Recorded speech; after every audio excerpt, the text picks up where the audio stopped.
Welcome to the Modern Woodworkers Association podcast, where our mission is to provide woodworking education for all levels and all types of woodworkers. To find out more about the Modern Woodworkers Association, visit us on the web at modernwoodworkersassociation.com or follow us on Twitter at MWA_national. Now to our host, Tom Iovino, Diami Plotke, and yours truly, Chris Adkins. Hello, everyone. It's Diami. I'm here with Jeremy Morgan of lifeonwallstreet.blogspot.com. Is that your website?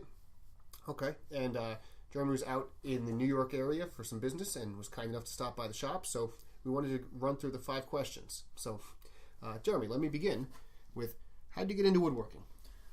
Well, I grew up in a house where my dad built our house, and he was a wood carver. So we had a small wood shop in the basement.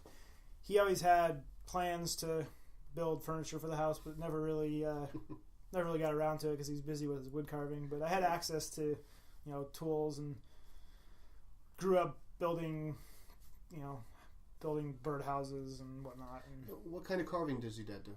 He's a bird carver, so he does real, bird carvings. In the last 10 years, he's kind of gone more toward like the craft, like ornaments and back scratchers type of thing that is just easier to sell.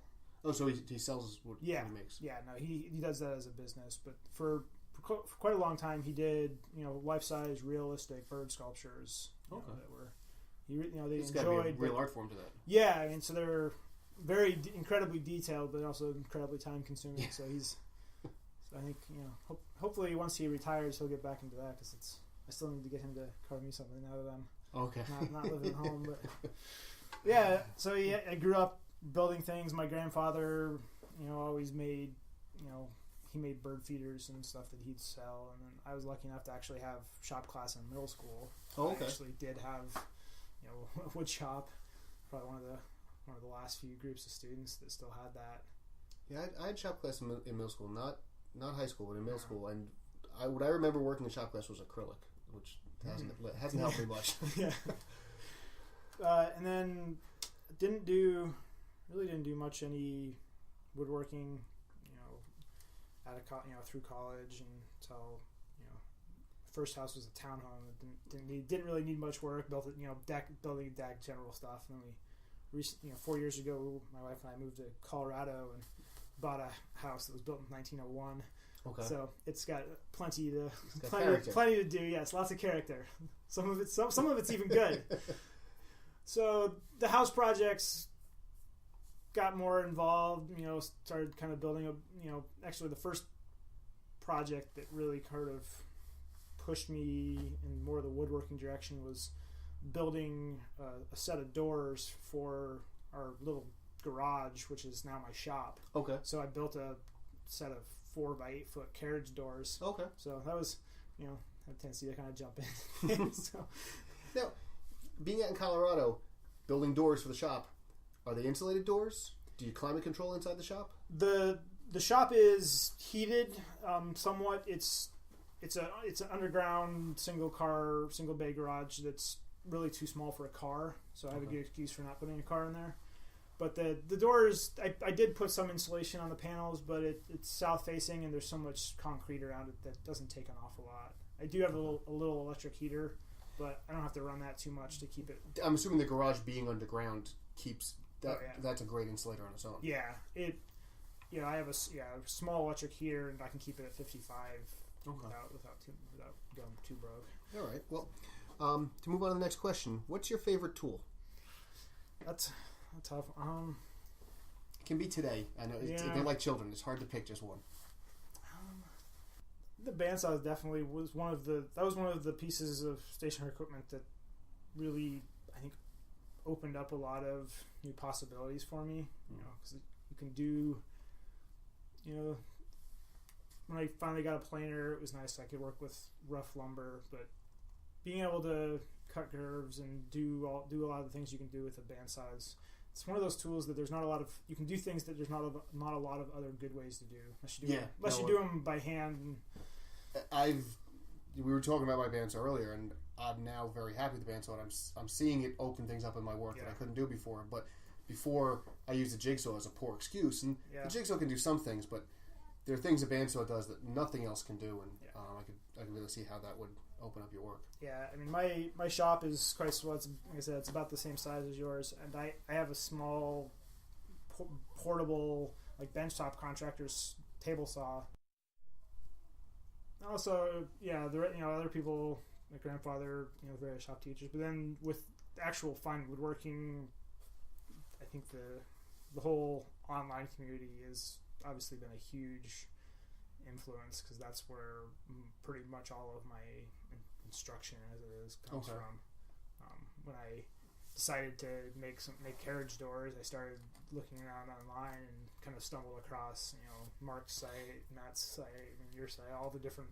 That was kind of my introduction to all of that. And it was, I think, partly that and just the amount of information and sort of that community that's there that was part of what got me so interested in it. That went from a garage doors, then a window seat, and then some built a few standalone furniture pieces. Okay. Are you building mostly for your own home, or you build for relatives, or who receives the pieces after they're built? I mean, so far, well, everything I've built, except last summer, I did build a bookcase for some friends of ours. She needed a book, she needed to replace she had an old cheap bookcase that she wanted. It was in a hallway, and she couldn't find anything that was shallow enough. Okay. So she asked me to build one, which was great because she wanted to build that at Cherry, and there's a great supplier in Denver that has just a lot of really nice, old unsteamed cherry. That's just great. Gorgeous to work with, but it's a little spendy. But she was willing to come by lumber on Long Island. You'll see spendy. Yeah. So, all right. What was your biggest stumbling block in learning to woodwork, and could you have avoided it? Well, it's an ongoing struggle. Just kind of finding time is always a challenge. Building, once I was able to turn the old garage, which had pretty much just been storage before I built the doors. Once kind of building those doors kind of allowed that shop to kind of become a functional space. Was it your intention you wanted to turn it into a shop, so you built the doors, or you needed doors, you built the doors, and in that you realized you wanted it to be a shop? Well, I wanted it to be a shop, but I built them more of the intention of it just being a shop for working on bikes and skis. Okay. And have someplace to have the tools set up for house projects. Mm-hmm. I didn't really go into that thinking that I was going to decide to start building furniture, but it kind of evolved that way. But I think being able to have that dedicated space, it was started out as half of the garage, where the other half was still storage, and just having a dedicated place to set up tools and go down, and I can make a mess and I have to deal with putting it away. The dedicated space is important. I give a lot of credit to the guys who go out and do the woodworking without a dedicated space. Yeah. But I can't imagine doing that. I mean, as tiny as our spaces are, there are spaces, But partly because of the limited space, and I've found that being disciplined about trying to plan out a project and just have this is what I need to do, and so I can have those tools out has definitely been very helpful. And working in little chunks of time here and there, keeping a running list of the tasks that I need to complete, and so that I can, based on how much time I have, I can kind of choose what I'm going to do when I go down. Okay. If I go down to the shop, I have 2 hours. I can do something that I can actually accomplish. Yeah. Do you have to walk outside to get into your shop? Yeah, so it's down. I go out and walk down to the street and go into the door. Does that limit your ability to go out there in bad weather, or do you just suck it up and you walk out in the snow? I just put on a jacket and walk out there. It's not too bad. It's it's kind of nice. It's quiet down there. I can be as loud as I want. There's a lot of value in that. Yeah, it's not connected to the house, and it's not next to the neighbor's house, so it's. I mean, I can, if I want to go out and work at 2 a.m, I could. Although I'm not much of a late night person anymore. I tend to run in this shop late into the night, but up until a couple years ago, if it was nice, I would work out in the driveway up until late at night. I finally had an exchange with a neighbor at 11:30 at night. So the fact that it's quiet, I can appreciate. There's a lot of value to that. Yeah. All right. Last question: how has the internet influenced your work? Well, again, a lot of the, I'd say most of the biggest influences on my, furniture, woodworking, the furniture side of my woodworking, are people that I've come across on various websites and the Twitter community. And do you have a woodworking community in the greater Denver area that you know of? I believe there is a guild, and I know there's there's a guild that meets at one of the local Rockler stores, but it's not something that I've I haven't gone out of my way to get down there, but it's it's kind of out of my an hour 45 minutes or an hour from my house down to the city, so it's not particularly convenient. So do they do an annual show, do you know? Not that I'm aware of. I mean, I know some of the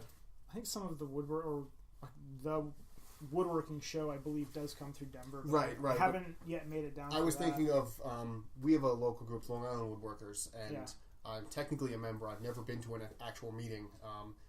They meet at night on Tuesdays and Wednesdays, and between my nighttime work commitments and my kids and my nighttime kids commitments, it's impossible. And frankly, often it coincides with the podcast, so I've never made it down. But every October, November, they do a show, and it's all the members just show their pieces. It's on a county park ground in this nice old barn, and people just come in and look at the furniture. And it's just that one event is a great thing to meet other woodworkers and showcase it. So I was wondering if they had something like that. That might be a good introduction to it, because even if you don't go to the meetings, maybe you meet a handful of people who live closer to you than an hour and a half away.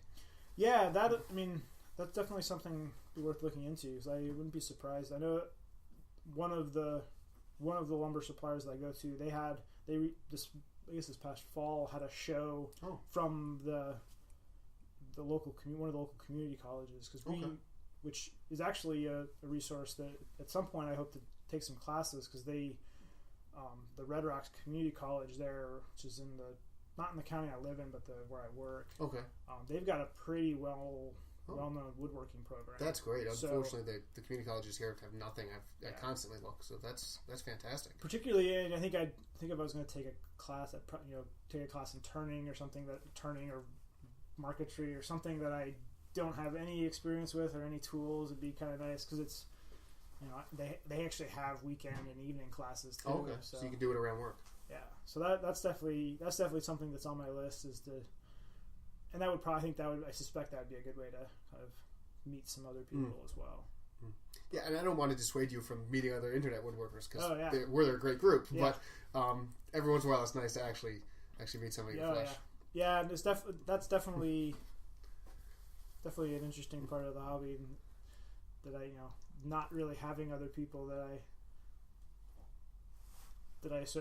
most of pretty much all of the our group of friends, it's mostly all skiing or biking. Okay. So those are your other hobbies? So that's where during the winter, sometimes the woodworking, depending on the snow conditions, the woodworking sometimes.